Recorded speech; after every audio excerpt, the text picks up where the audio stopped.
వెనుముగ్గా ఉన్నారో ఈ దేశానికి యువజనులు కలుపుకోవడం, అలాగే శ్రామికులు ఏ కార్మికుల కోసం అయితే మన పార్టీ పనిచేయాలో ఆ కార్మికుల్ని, అలాగే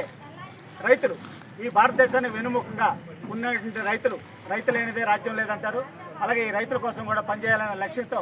వైఎస్ఆర్ కాంగ్రెస్ పార్టీ అని చెప్పని మనం నామకరణం చేసుకొని 16 ఏళ్లలో అనేక ఒడిదుడుకులు, అనేక ఆటుపోట్లు, అవమానాలని ఛేదించుకుంటూ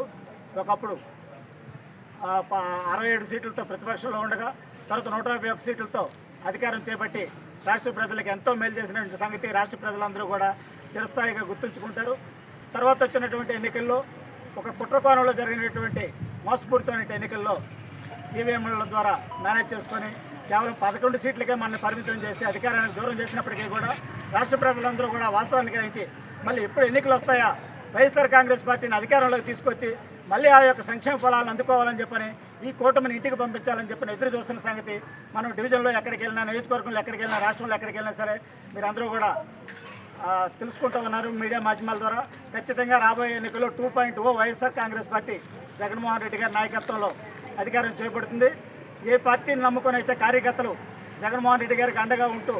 నిలబడతా ఉన్నారో వాళ్ళందరికీ కూడా మంచి చేస్తానని చెప్పిన మన అధినాయకుడు ఇచ్చినటువంటి భరోసాతో మనం అందరం కూడా మన కుటుంబాల కంటే పార్టీకి ఎక్కువ ప్రాధాన్యతనిస్తూ ఆర్ఎస్లో కష్టపడతాను. ఇక్కడికి వచ్చినటువంటి